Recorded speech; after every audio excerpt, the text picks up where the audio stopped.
The world's most powerful military alliance has been re-examining its future strategy.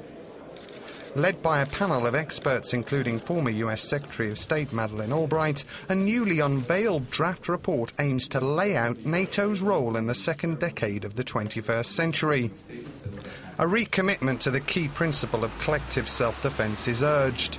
The report also insists NATO must not fail in its current battle with the Taliban and Al-Qaeda in Afghanistan, while at the same time improving ties and cooperation with Moscow. Euronews spoke with NATO chief Anders Fogh Rasmussen. Anders Fogh Rasmussen, Secretary General of NATO, welcome to Euronews. So what is this strategic concept or new strategic concept of NATO? The point in the new report from the group of experts is that the core function of NATO will remain the same in the future as it was in the past, namely territorial defense of our populations and member states. A military alliance. A military defense alliance. But it's also an interesting aspect of the new report that the group of experts stresses the need for partnerships with major players on the international scene. In order to accomplish our military missions, we need strong partnerships with international organizations, but also with key countries. Operated on a global stage, at least. Operating sometimes out of area in order to protect our populations. Like Afghanistan. We are in Afghanistan to protect our populations against terrorism and prevent Afghanistan from once again becoming a safe haven for terrorists. Is Russia an important issue of this strategic concept, the relation with Russia especially? Russia is an important partner, geographically as well as politically. My vision is to develop a true strategic partnership with Russia.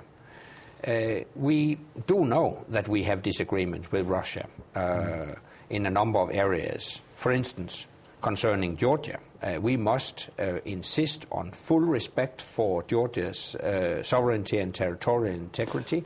Don't you think that this is a sort of shortcoming in the relations with Russia, for a stable relation with Russia? Because Russia will never accept Georgia and Ukraine to become members of NATO. Yeah, but we do not accept the notion of a special sphere of influence. And this is exactly also the reason why I suggest a two-track approach. On the one hand, we have to accept that in certain areas we will have our disagreements with Russia, and we must have a firm stance on core principles. But on the other hand, and that's the other track, we have to develop a practical cooperation in areas where we share interests with Russia. For instance, as regards Afghanistan, counter-terrorism, counter-proliferation of weapons of mass destruction, counter-piracy, and I would add to this also missile defense.